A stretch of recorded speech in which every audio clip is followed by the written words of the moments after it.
Bien, bonjour à tous. Nous sommes ravis de vous accueillir dans le Némi, vous accueillir dans l'arbre du Némi, j'allais dire.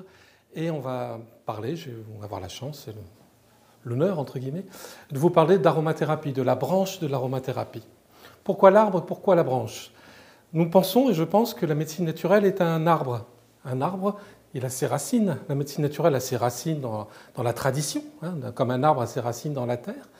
Et la médecine naturelle, comme l'arbre, a une finalité. Elle monte de ses racines vers le ciel, vers la lumière. Et sur cet arbre, il y a des branches qui peuvent s'appeler homéopathie, qui peuvent s'appeler ostéopathie, qui peuvent s'appeler aromathérapie.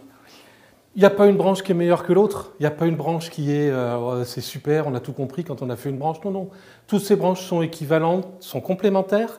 Et elles sont surtout les unes à côté des autres dans le même axe. C'est pour ça qu'elles sont sur cet arbre, dans le même axe de finalité, de sens. La médecine naturelle est une médecine qui doit donner un sens. Et toutes ces composantes, toutes ces branches de cette médecine naturelle sont importantes si elles ont un sens. C'est pour ça que je parle de l'arbre du Némi et de la branche de l'aromathérapie. Parce qu'on va essayer de, toujours dans cette notion racine-ciel, terre-ciel. Et la médecine chinoise nous dit quoi? Que nous sommes un homme. L'homme est entre la terre et le ciel. Les pieds bien sur la terre et les mains vers le ciel, vers la lumière. Et bien voilà le Némi, ce que c'est que le Némi, ce que c'est que l'arbre du Némi et ce que c'est que l'aromathérapie. Donc c'est un webinaire du Némi. Donc on va d'abord dire un grand merci à toute l'équipe technique. Je suis là tout seul, mais en fait non, il y a 36 personnes devant moi. Enfin, j'exagère un peu peut-être, ils sont 3. Mais bon, j'ai l'impression qu'ils sont très nombreux. Il y a Sylvie qui va prendre les questions, etc. Et puis il y a Simon qui est le webmaster, qui est l'informaticien. Vous savez ce que je pense des informaticiens, je ne comprends pas toujours tout ce qu'ils disent, mais bon, il est plutôt sympa celui-là. C'est rare pour un informaticien. Et puis il y a Hugues qui est derrière la caméra, mais il ne faut pas le dire. Alors, on va faire un premier webinaire d'aromathérapie. Et puis, je pense qu'on fera ensuite 3, 4, on verra bien un petit peu comment les choses se présentent, de webinaires, de web-séminaires autour de la détoxination. Mais donc, aujourd'hui, je vais vous présenter une introduction à la détoxination, aux toxines et à l'usage de l'aromathérapie sur ce sujet-là. Les dates, j'en sais rien, et puis on verra bien comment ça va se passer, on verra bien le temps qu'on aura, etc. Mais on ne vous oublie pas, et on fera les dates en temps et en heure, on vous les communiquera, du moins le président du Némi vous les communiquera en temps et en heure. Voilà, alors maintenant on va rentrer un peu dans le vif du sujet, on va parler des toxines. Qu'est-ce que c'est qu'une toxine? Une toxine, c'est tout ce qui est non utilisable et incompatible avec la vie. On ne peut pas vivre avec des toxines, et puis on ne peut pas les utiliser pour en faire du bien pour l'organisme. Ça veut dire que comme on ne peut pas vivre avec, on ne peut pas l'utiliser, qu'est-ce qu'il doit faire l'organisme? L'organisme, qu'est-ce qu'il va faire? Il va les éliminer. Pour préserver quoi? Son intégrité intérieure, son identité quelque part, cette notion d'identitaire qu'on retrouve ici aussi avec la détoxination. Donc pour préserver cette identité, cette intégrité intérieure, un fonctionnement correct, l'organisme il va passer sa vie à éliminer ces toxines et à les stocker. Voilà, il faut qu'il gère ça, sinon il ne peut pas préserver son intégrité. Et lorsqu'il n'arrivera plus à gérer ces toxines, plus à préserver son intégrité, bien évidemment que c'est la porte ouverte aux maladies auto-immunes, voire d'autres maladies un peu plus graves. Donc vraiment le rôle essentiel d'un thérapeute naturel, c'est d'abord en effet de drainer et de s'occuper des toxines. C'est vraiment déjà, quand on fait ça, on fait déjà presque les 3/4 du boulot. Quelles sont les origines des toxines? Vous les connaissez aussi bien que moi. Les aliments qui sont trop riches en graisses saturées, qui sont riches en protéines, en sucreries. Je fais la chasse au sucre blanc et au sucre raffiné dans les consultations. Tout ce qui est aliments raffinés, d'ailleurs, les farines, les sucres, etc., qu'il faut bannir, essayer de bannir au maximum de notre alimentation. Les boissons, les boissons à base de coca, l'abus de café, l'abus de tabac, l'abus d'alcool, qui sont des toxiques de première et que l'organisme ne pourra pas gérer non plus. Après, il y a tout ce qui est pesticides, les colorants, les conservateurs, les substances chimiques. Mais comme vous êtes tous des férus des magasins bio, tout ça, ça ne vous concerne pas, je suppose. Même Madame Jouvenel, elle fait attention à ce qu'elle mange. Le stress, ça c'est hyper important dans la notion des toxines, cette notion de toxine mentale, cette notion du stress. Et puis, quelque chose qui est hyper important, le manque d'exercice. je suis quand même un petit peu fatigué par moment, certains jours, où je répète à longueur de journée qu'on a besoin d'exercice, qu'on a besoin d'activité physique. Je ne parle jamais de sport. Le sport, vous le savez, c'est toxique pour la santé. Mais un exercice physique régulier, c'est hyper important. Donc on peut avoir une alimentation la meilleure possible, virer les pesticides, les colorants, les aliments raffinés, mais si on ne se bouge pas les fesses, entre guillemets, si on ne se bouge pas, eh ben on fera des toxines et on fera un terrain acide. Le terrain acide, on sait que c'est 70% d'origine mentale. Le terrain acide est d'origine à 70% d'origine mentale. C'est-à-dire que 30% c'est seulement l'alimentation, etc., tout le reste. Donc s'il n'y a pas un mouvement, mais un mouvement physique, un mouvement biologique, un mouvement mental et un mouvement spirituel plus élevé, bien évidemment qu'on aura toujours un terrain acide. Donc il va falloir s'occuper de tout ça. Là, vous voyez un petit peu 3 façons de classer les toxines. Vous avez des toxines naturelles, des toxines chimiques et ce qu'on appelle les xénobiotiques. Toxines naturelles, c'est les déchets cellulaires. Notre ami Gérard Guignot, qui est quand même le maître de notre enseignement et le créateur du NEMI, disait toujours, de façon imagée, comme d'habitude avec Gérard, toutes les cellules du corps font tous les jours pipi et caca. Il faut éliminer le pipi et caca de toutes les cellules. Et c'est ce qu'on fait. Ce sont des toxines naturelles. Ce sont des toxines qui sont complètement catalysables ou catabolisables. Voilà, c'est des toxines naturelles. Donc l'organisme, il les reconnaît, il sait quoi en faire. Donc il va les cataboliser, il va les détruire, entre guillemets. Mais attention, ça va quand même donner un peu d'acide, ça donnera quand même une acidité. Ensuite, vous avez toutes les toxines, des toxines chimiques, émotionnelles, mentales, les colorants, BFM TV, tout ça, encore que BFM, non, c'est dans les xénobiotiques. Mais tout ce qui est émotionnel, mental, les colères, les peurs. Oh, ma mère m'a pas aimé, gna gna gna, et puis on rumine ces trucs-là. Et ça crée une toxine chimique. Ces toxines-là sont un peu plus compliquées parce qu'elles sont non complètement catalysables. L'organisme arrive à commencer le catabolisme de ces toxines, arrive un peu à les dégrader, mais très vite, il bloque un peu. Et on va voir ce qu'il va en faire tout à l'heure de ces toxines qui ne sont pas complètement catabolisées. Et puis vous avez les xénobiotiques. Bon, ça, c'est les pesticides, les herbicides, c'est BFM TV, c'est le ministre chargé des relations avec le gouvernement et toutes ces conneries là. Bref, tout ça c'est vraiment des xénobiotiques. Ça, on ne peut pas les cataboliser, c'est impossible. Et ça, il n'y aura pas 36 solutions pour les éliminer. La meilleure façon de les éliminer, c'est pas de les regarder, et on a déjà beaucoup moins de xénobiotiques. Donc, toutes ces toxines catabolisables, non complètement catabolisables ou non catabolisables du tout, vont former des acides. Ces acides, qu'est-ce qu'ils vont faire, ces acides ? Ils vont se retrouver au niveau du sang et des liquides organiques. Mais attention, le sang doit avoir un pH constant, autour de 7. Là, on ne peut pas avoir un pH trop basique ou trop acide, c'est la mort. Donc pour avoir ce pH constant, le sang qui reçoit tous ces acides qui viennent des cellules, des chimiques et compagnie, là, qui reçoit tous ces acides, il doit les neutraliser. Et comment on neutralise les acides dans le sang ? On va aller chercher des bases. Et les bases, c'est quoi ? C'est des sels minéraux. D'où l'importance des sels minéraux. Vous avez déjà peut-être participé à certains de nos séminaires ou certaines de nos conférences, et vous savez l'importance qu'on accorde à la silice, qu'on accorde au magnésium, qu'on accorde à tout, au calcium, au phosphore, à tous les sels minéraux qui sont très importants, parce que c'est la réserve de ces sels minéraux qui vont permettre de tamponner, de neutraliser l'acidité au niveau du sang. Une fois que le sang est basifié et stabilisé, il y aura 2 techniques. Il y aura ou une élimination, en particulier lorsque ce sont des déchets naturels, des déchets cellulaires, des toxines qui ont été bien catabolisées, on peut les éliminer rapidement. Et on va les éliminer par quoi ? Par ce qu'on appelle les émonctoires. Les émonctoires, c'est quoi ? Le rein, le foie, les intestins, le poumon, la peau, bref, tout ce qui permet de vider l'organisme, entre guillemets, tout le système d'égout de l'organisme qui va permettre d'éliminer tout ça. Et puis, il y a une autre partie, vous savez, ça c'est la partie des toxines qui n'ont pas été complètement catabolisées.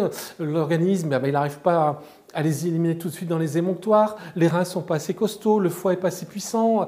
Et alors, il ne sait pas quoi en faire. Alors, qu'est-ce qu'il va en faire ? Il va faire des stocks. Il va stocker.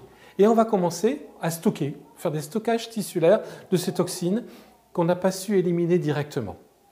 Alors on stocke un peu partout, dans les graisses, dans les hanches, etc. On fait des stocks un peu partout, dans les graisses intestinales, etc. Et puis, à un moment donné, l'organisme il se dit, il faudrait peut-être faire quelque chose parce que là, mon stock il commence à déborder un petit peu. Je commence un petit peu à remplir mon arrière-cuisine et l'arrière-cuisine, il faut la vider de temps en temps. Alors qu'est-ce qu'il va faire l'organisme pour ça? Il va viser un petit moment un peu plus tranquille où il a l'impression qu'il y a un peu moins d'activité toxinique, entre guillemets, et il va déclencher une crise. Il va par exemple faire une inflammation ou une maladie aiguë. Les inflammations et les maladies aiguës, je parle bien des maladies aiguës, je ne parle pas des maladies chroniques, hein, je parle bien des maladies aiguës. Les maladies aiguës, une bonne inflammation, c'est toujours une tentative de l'organisme pour éliminer des toxines. Comme s'il allait récupérer dans le stock des toxines qu'on a stockées, là, pour les éliminer, pour les relancer, pour les remettre dans la circulation et pour pouvoir les éliminer par le rein, par le foie, etc. Donc une inflammation ou une maladie aiguë, c'est toujours une chose à préserver. Alors je ne dis pas, il ne faut pas non plus les laisser s'amplifier, on a des techniques de drainage, des techniques contre la fièvre, etc. Mais il faut laisser faire quelque part, il faut les accompagner, il ne faut pas les contre, il faut accompagner, pas un anti-inflammatoire. Il faut donner quelque chose qui va permettre à l'inflammation d'être la plus efficace possible, et si elle est efficace, elle s'arrêtera d'elle-même en ayant éliminé les toxines. Ou une autre façon aussi de stocker un peu, de déstocker plutôt. Le côté tissulaire, c'est faire des petits jeûnes, des diètes qui sont tout à fait utiles. Par exemple, un jeûne intermittent, c'est tout à fait intéressant pour nettoyer un peu le foie, en particulier au niveau du glycogène. Ça permet de rétablir un petit peu un équilibre glycémique et de consommer un petit peu toutes les réserves de sucre qu'on a en trop. Ça permet, ce jeûne intermittent, de vider un petit peu la réserve du sucre qui est derrière.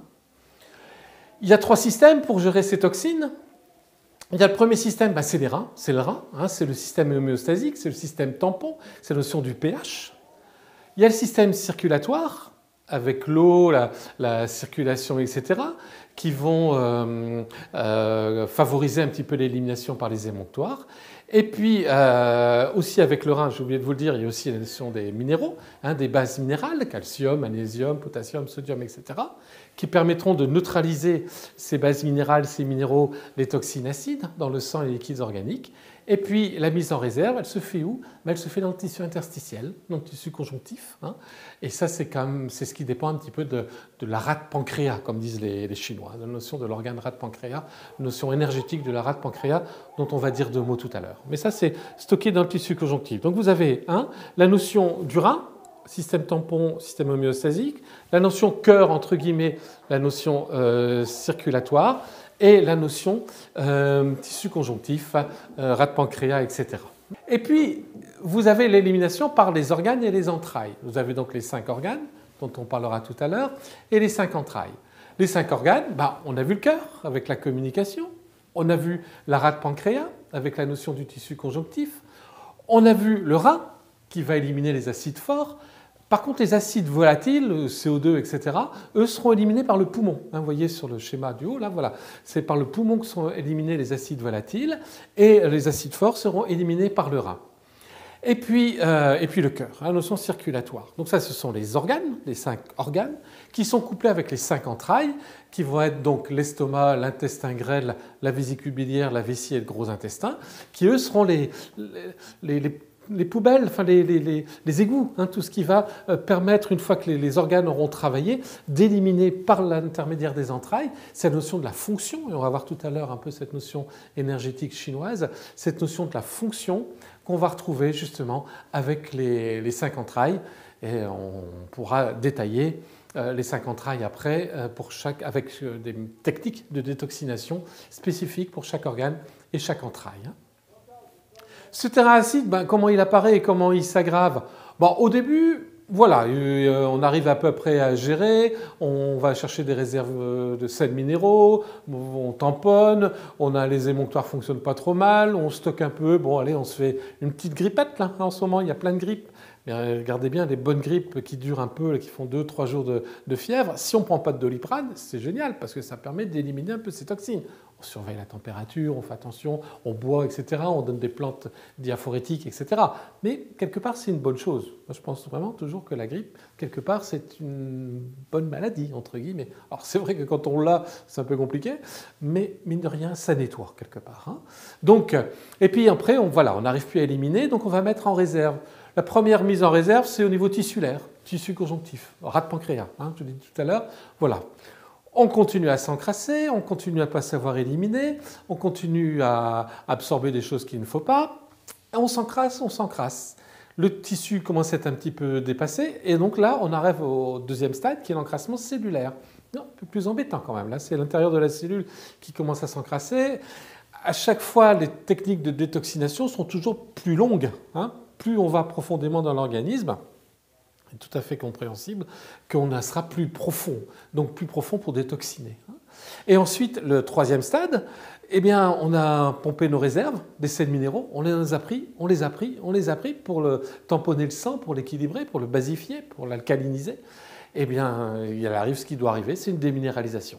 Ça va être le troisième stade de cette intoxination, de cet enténèbrement, comme disait aussi le docteur Guignot, moi j'aime beaucoup cette phrase-là, ce mot-là, cet enténèbrement au fur et à mesure. Voilà, et là on finit par se déminéraliser. Et puis quand on se déminéralise, eh bien on arrive au vrai terrain acide, avec 3 croix. Là, c'est la porte ouverte à toutes les maladies graves. On dit toujours qu'il n'y a pas de terrain acide, il n'y a pas de cancer sans terrain acide, par exemple. Donc voilà, on arrive vraiment à l'aggravation complète. Mais avant, on a eu un peu de temps pour réagir. C'est parce qu'on n'a pas écouté, ou parce qu'on ne sait pas écouter, ou parce qu'on n'a pas abordé les bonnes techniques qu'on est arrivé à ce terrain-là. Donc tout notre travail, et je vous proposerai de le faire en aromathérapie, mais bien sûr qu'on peut le faire en phyto, qu'on peut le faire en homéo, qu'on peut le faire en ostéo, qu'on peut le faire en toutes les techniques, toutes les branches de mon arbre de la médecine naturelle. Toutes ces branches-là, on peut faire des drainages. Là, on va plutôt expliquer un petit peu, travailler un peu ensemble, si vous voulez bien, sur la notion aromathérapie. Voilà. Les structures énergétiques, comment on va résumer un peu ça. Donc ça, c'est la notion de la médecine traditionnelle chinoise, de l'acupuncture. L'homme, il y a 3 couches, entre guillemets. Il y a une couche profonde qui est la structure. Ça ce sont les 5 éléments. Alors en médecine chinoise, on appelle ça le yuan, on appelle ça le côté héréditaire, génétique entre guillemets, enfin la base, quoi, c'est la structure. C'est sur cette structure-là qu'on va s'appuyer avec les 5 éléments. Donc vraiment la structure le plus profond de l'homme, ce qu'on appelle le non manifesté en médecine chinoise, ce qui est caché un petit peu. Donc ça c'est, voilà, structure des choses, les 5 éléments, et on verra que ça correspond aux 5 organes. Les 5 éléments étant le bois, le feu, la terre, l'eau et la terre, l'eau et le minéral, et le métal. Ensuite, vous avez un truc intermédiaire, le système intermédiaire, c'est ce qu'on appelle le triple réchauffeur. C'est quoi un triple réchauffeur en médecine chinoise? C'est tout bête. On vous parle d'énergie en médecine chinoise. Cette énergie, il faut bien qu'elle vienne de quelque part. Et bien, il y a un système intermédiaire, qui s'appelle le triple réchauffeur, qui va faire, on appelle ça l'usine de transmutation des énergies. C'est-à-dire qu'il va prendre de l'alimentation, il va prendre de la respiration, ce qu'il a besoin pour transformer cette alimentation et cette respiration en énergie, qui va sortir au niveau du 1 et du 2 poumons pour faire le chi et faire circuler dans la grande circulation. Et bien cette structure intermédiaire, c'est le triple réchauffeur. Ce sont des fonctions. On va retrouver les fonctions à cet endroit-là. On avait les structures, voilà, ça c'est la base, mais maintenant il faut que ça tourne ce truc-là. Et on a les fonctions. Et puis, en plus superficiel, on a quoi? On a les méridiens d'acupuncture, les 12 méridiens d'acupuncture qui sont un peu partout sur le corps, les petits points, les 360 points d'acupuncture sur le méridien, etc. Donc, toutes ces choses-là, c'est la notion de la communication. C'est vraiment tout ce qui est superficiel. Et c'est aussi grâce à ces méridiens que l'acupuncteur, il va pouvoir régler un petit peu les fonctions et régler un petit peu les organes. On verra qu'il réglera aussi quelque chose après. Donc cette notion de communication avec les méridiens. Donc on a vraiment les trois étapes, les 3 stades, les trois couches de l'homme énergétique. On est bien d'accord, de la notion énergétique des choses.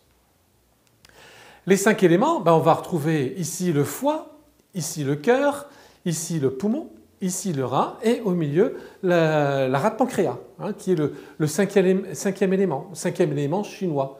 On est parti des 4 éléments des anthroposophes, qui sont la terre, l'air, le feu, la terre, l'eau, l'air et le feu, qui sont les 4 éléments anthroposophiques subtils.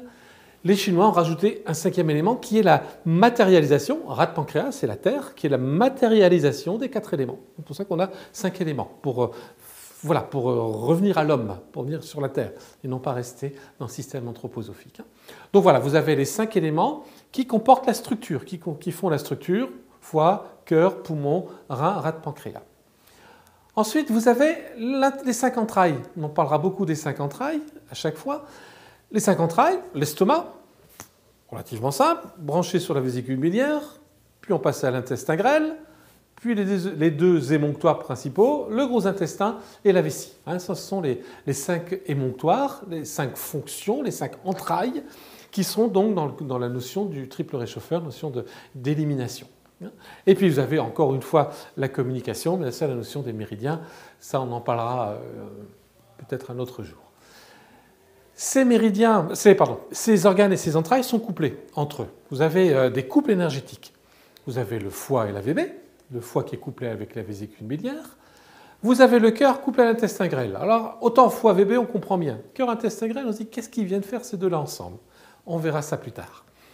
Le poumon, qui est couplé au gros intestin, ça c'est relativement simple. C'est tellement évident celui-là aussi.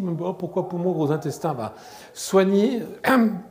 Et l'organe sensoriel, l'organe d'essence du poumon et du gros intestin, c'est la peau. Soigner un problème de peau sans soigner l'intestin, vous n'y arrivez pas. Faites rentrer un eczéma avec de la cortisone, vous déclenchez de l'asthme. C'est bien que c'est lié, ces bazars-là. Donc voilà, poumon, gros intestin qui sont ensemble, qui sont un couple énergétique bien connu. Rein, vessie, bon, c'est simple. Et estomac, rate, pancréas, au même endroit. On ne va pas détailler tout ça aujourd'hui. Par contre, ce que je vous propose dans les webinaires ou web-séminaires, je ne sais pas bien comment on dit d'ailleurs, webinaires peut-être suivants, on fera une détoxination foie-VB, je vous dirai quelles sont les correspondances, on fera une détoxination IG, intestin grêle, cœur, voilà, et on donnera des huiles essentielles qui correspondront chacune à un couple énergétique, si vous le voulez bien, s'il y a assez de monde, sinon on fera autre chose. Voilà, mais il n'y a pas que ça. C'est Rabelais ou Pascal, je ne sais plus, enfin un des deux, qui disait « il faut nourrir le corps pour que l'âme s'y plaise ».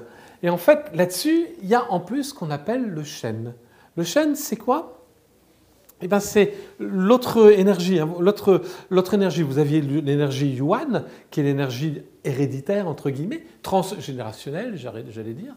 L'énergie chêne, on dit, qui est une énergie personnelle de l'être intérieur, qui est l'énergie transpersonnelle. On a le transgénérationnel et on a le transindividuel, comme le spirituel. Et ça, c'est le chêne. Et on verra, donc c'est le côté mental aussi, bien sûr.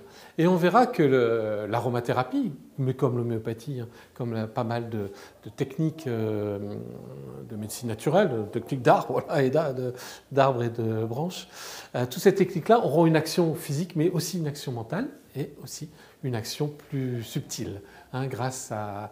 Et pour avoir cette action physique, métabolique, mentale et subtile, il y a des structures. C'est ça qui est fabuleux dans la médecine chinoise, dans la médecine traditionnelle chinoise, c'est que tout s'explique. Et même le plus évolué, même le plus spirituel qui soit, a une structure derrière, une structure énergétique pour nous aider à nous développer. Donc on a toutes les capacités de développer notre physique, de développer notre métabolique, de développer notre mental, de développer notre côté spirituel, qui nous regarde uniquement, à nous-mêmes, à l'être intérieur, à nous-mêmes, tout ce qui est sacré et secret. J'aime beaucoup le répéter, ça c'est important, mais tout le monde a en soi des capacités énergétiques pour tout ça. C'est ça qui est fabuleux et moi qui m'a toujours fasciné dans la notion de la médecine traditionnelle chinoise.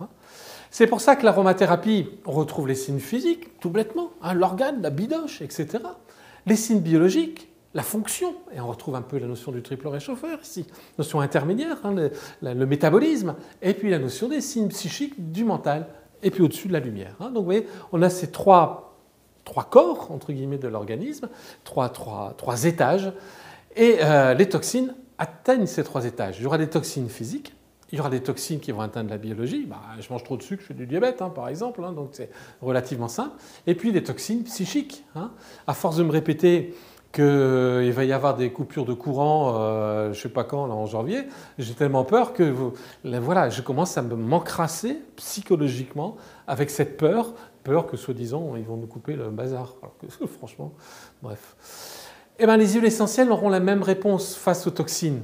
On aura des huiles essentielles qui auront une action plus dans les signes physiques, Mais elles auront aussi la même huile essentielle, une action biologique, et la même huile essentielle aura une action psychique. Cette notion, c'était Philippe Malébio qui parlait de ça tout à fait il y a 20-30 ans, quand on a commencé avec Franck Ledoux et Jean-Michel Béguin à travailler sur l'aromathérapie et les huiles essentielles. On avait rencontré M. Malébio, qui avait parlé beaucoup de la caractérologie, il appelait ça à l'époque, des signes mentaux de chaque huile essentielle. Et en effet, c'est tout à fait intéressant, chaque huile essentielle aura un aspect physique, un aspect biologique, métabolique, et un aspect psychique, mental. Et on le verra tout à l'heure sur un exemple. Par exemple, je vous présenterai une huile essentielle, un exemple d'huile essentielle, et vous verrez qu'on aura les trois étages d'action aussi des huiles essentielles. Ça, comme ça, vous l'aurez, parce qu'on va pas mal en parler des structures biochimiques des huiles essentielles. Elles ont une base, ces huiles essentielles. Et donc ça, vous l'aurez comme ça. Je ne reviendrai pas à chaque webinaire. Je vous le donne en premier. Vous aurez le temps de le regarder. Globalement, on a classé un peu ça suivant les 4 éléments, les 4 éléments de l'anthroposophie. La terre, l'eau, l'air et le feu. La terre, c'est ce qui est en bas, c'est plus la notion d'infection, la terre. Et vous voyez que les principales composantes biochimiques, les monoterpénols, les phtalides, les phénols, les monoterpènes, voilà, auront une action très anti-infectieuse, immunitaire, de réguler un peu l'immunité, un peu antiseptique, les choses comme ça, fongicides, immunostimulantes, voilà. Donc quand nous aurons une huile essentielle avec un triangle où il y aura essentiellement des structures biochimique à la base, on se dira « Ah, c'est sans doute une huile essentielle qui aura plus une action immunitaire, plus une action sur la terre, la structure. » Sur la gauche du triangle, toute la notion sesquiterpénol, oxyde, sesquiterpénique, les aldéhydes, les composés azotés, etc. Les aldéhydes et les sesquiterpènes, pardon, c'est la notion plus inflammatoire, c'est plus l'eau quelque part dans la notion de la médecine anthroposophique, plus la notion de l'eau, l'inflammation. L'inflammation, c'est de l'œdème, c'est de la flotte.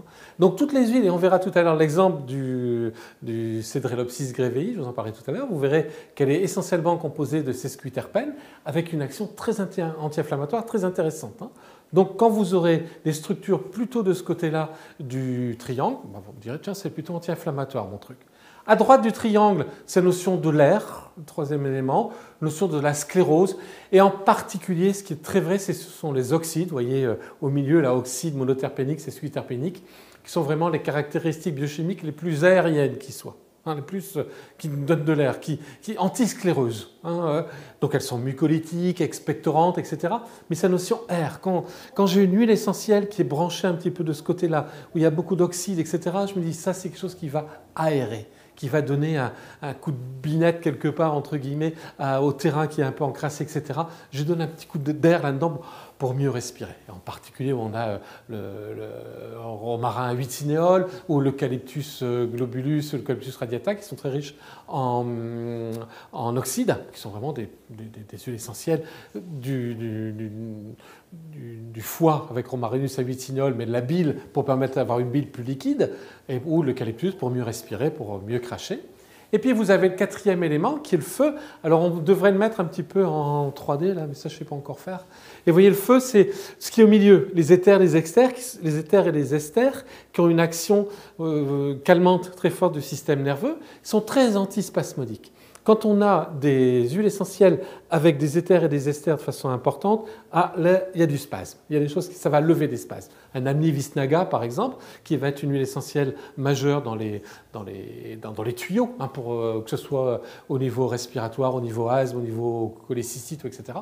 Pour dilater un tuyau, il n'y a pas mieux qu'Amni Visnaga.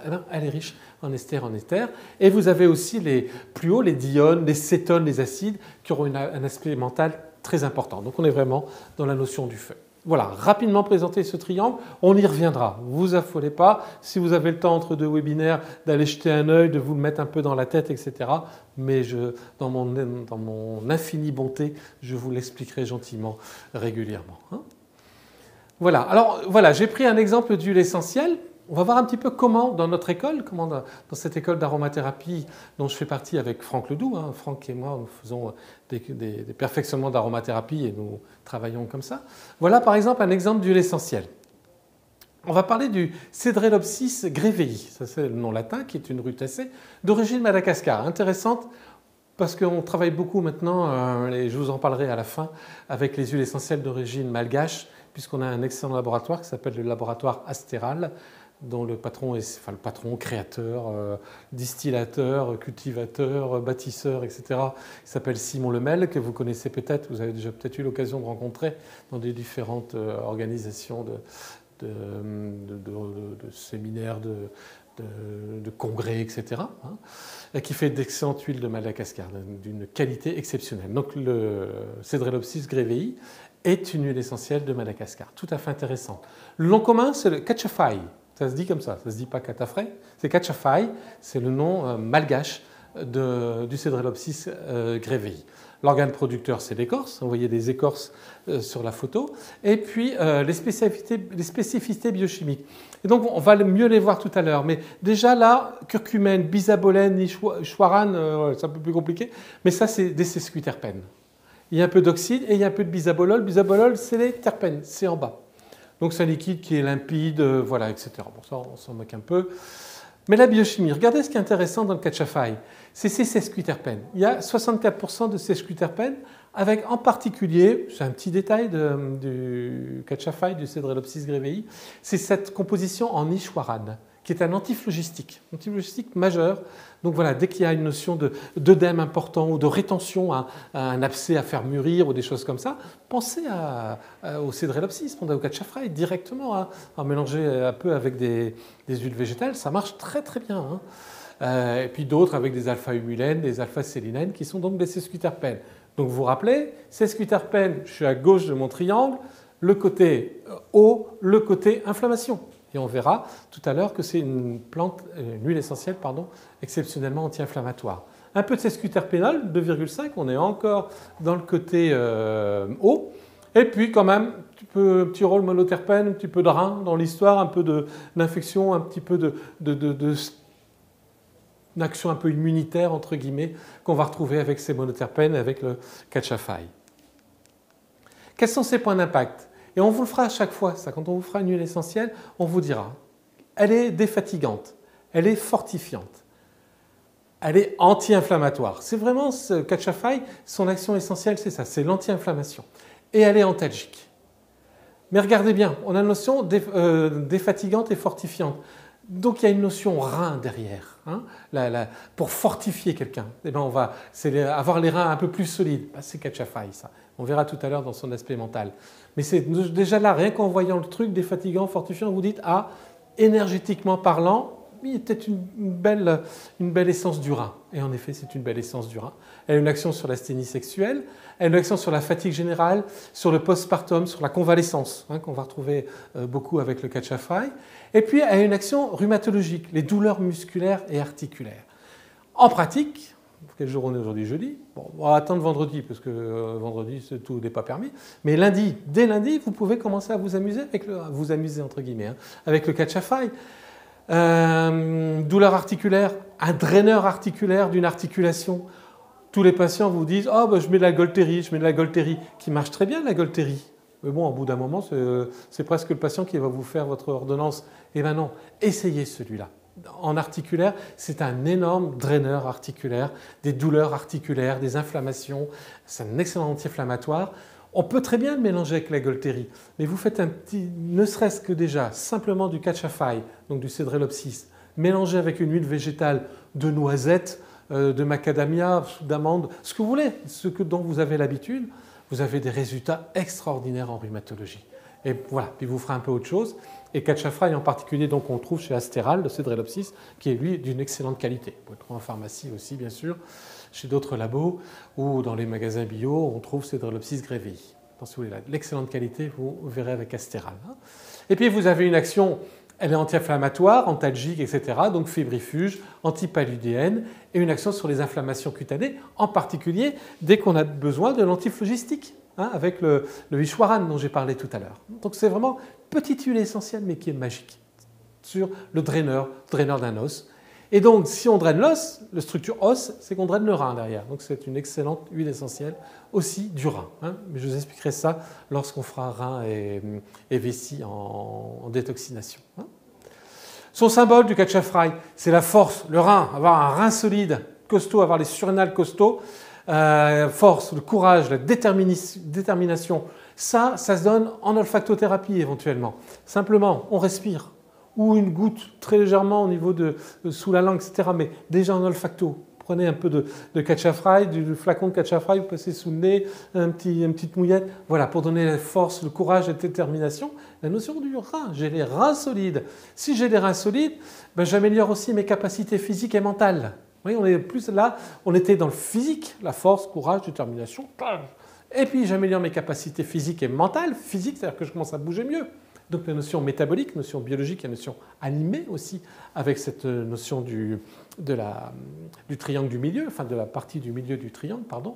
Et puis pour la prise de décision. Et Catch-a-Fry, c'est quelqu'un qui est toujours en train d'hésiter, qui ne sait pas prendre de décision, qui est là, oh bah peut-être que je ferai ci, oh bah peut-être que je ferai ça, bon, tu te décides, oui ou non, parce que bon, c'est beau, les paroles c'est bien, hein, les pensées, les paroles c'est génial, mais enfin on vaut par l'action quand même, hein, mine de rien. Hein.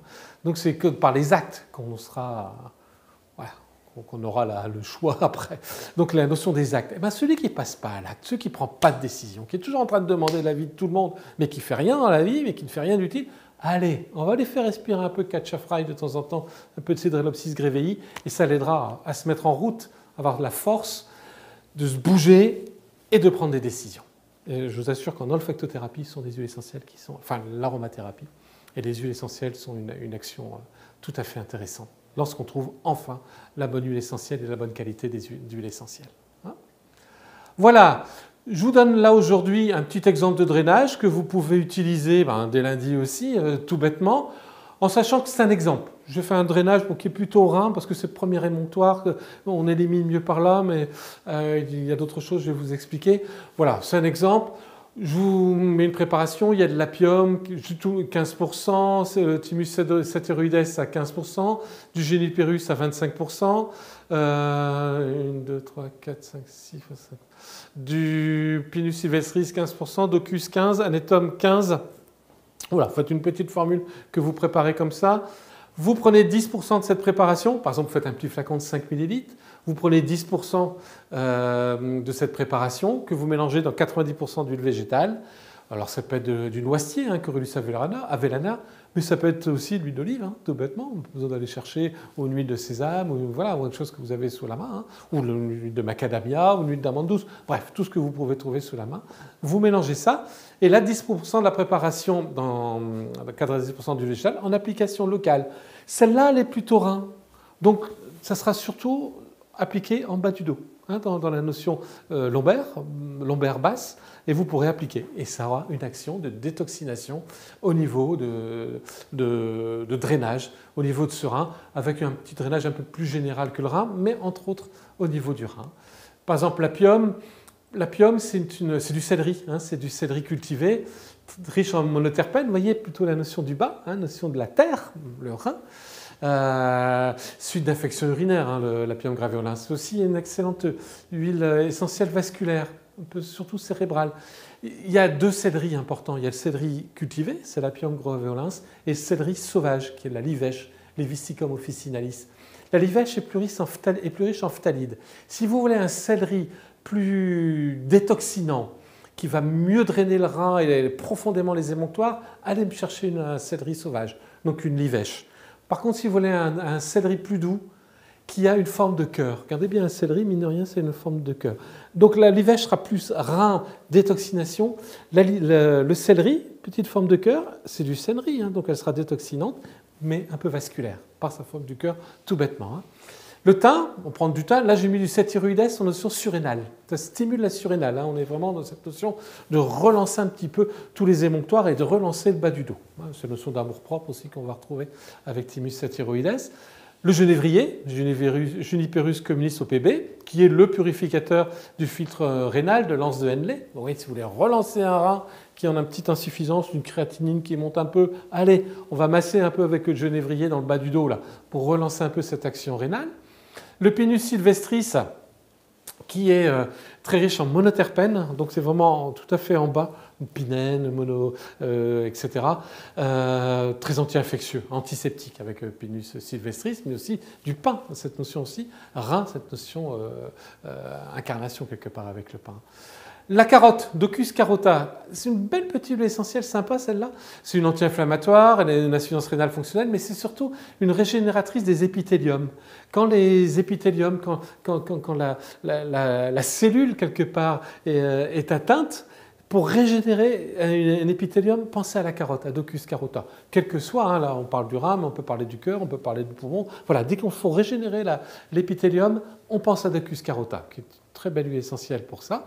Et l'Anetum graveolens, qui stimule les élonctoires, qui est en plus une diurétique, etc. Donc voilà, vous avez un exemple de drainage qui est tout simple à faire. Essayez. Déjà. Mais déjà, si vous voulez déjà tirer profit d'un premier webinaire, entre guillemets, déjà avec le Catch-a-File, hein, sur les articulations, essayez. C'est quand même tout à fait intéressant. Hein. Donc voilà, on a bientôt fini. Donc on vous proposera un cycle de webinaire autour de la détox en aromathérapie. Début février, on verra bien. Après, il faut que je vois un peu les dates disponibles, etc. Et on fera un organe entraille ou peut-être 2 organes entrailles et vous aurez, j'ai essayé de faire des formules toutes simples pour chaque détoxination de chaque organe, hein. Pas faire un truc trop compliqué. On travaillera peut-être beaucoup avec les huiles essentielles de Madagascar qui sont tellement intéressantes à utiliser. On travaillera peut-être un peu plus avec ça, mais je vous donnerai aussi d'autres huiles essentielles. Mais j'essaierai de faire un truc tout simple, hein, pour essayer pour que ce soit en pratique très vite fait pour vous tous. Très vite, facile à faire. Et puis, on va faire un séminaire d'aromathérapie. C'est le prochain séminaire d'aromathérapie, perfectionnement entre guillemets, que je fais avec Franck Ledoux, avec mon ami le docteur Franck Ledoux. Et le thème de ce séminaire qui aura lieu à Lille le 28 et 29 janvier, c'est « Vieillir a-t-il un sens ?» Quel est le sens de vieillir? Il y a un sens de la vie, un sens du vieillissement, un sens... Quel est ce sens? Hey, je ne vous ai pas parlé de sens tout à fait au début, là. Je ne vous ai pas parlé de l'arbre, des arbres et des branches qui a un sens. Bah ouais. On est parti de nos racines et puis on est monté vers le ciel, vers la lumière. Il y a un sens à tout ça. Eh bien, vieillir a-t-il un sens? Oui, vieillir a un sens. On l'abordera ensemble et on verra justement quelles sont les huiles essentielles qui permettront de nous ouvrir à ce sens et de comprendre surtout ce sens. Et puis voilà, et après chacun fait son chemin, le chemin de chacun à respecter. Mais ouais, la vieillesse...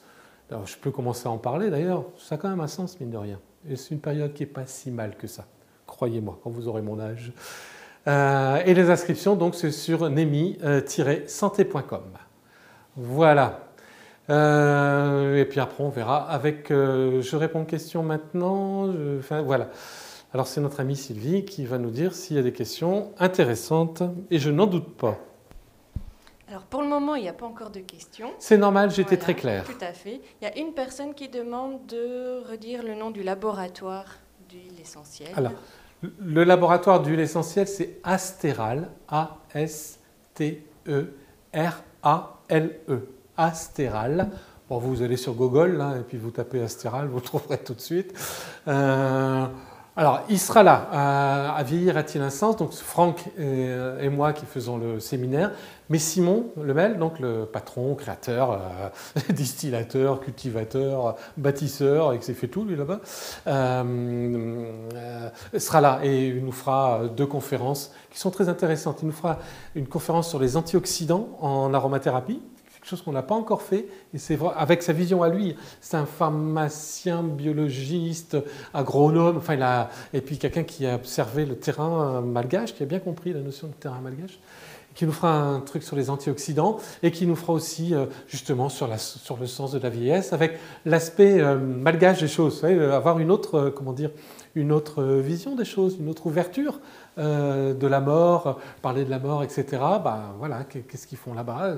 Comment, quand vous allez j'ai eu la chance d'aller à Madagascar faire des trucs aussi, faire des conférences à une époque, mais c'est vrai qu'on voyait ces cercueils un peu partout qui se baladent. Enfin, c'est tout à fait intéressant cette notion, cet aspect malgache. Simon est français, hein, mais il est marié avec une malgache et très imprégné de la culture malgache. Donc voilà, il sera là et il représentera son laboratoire.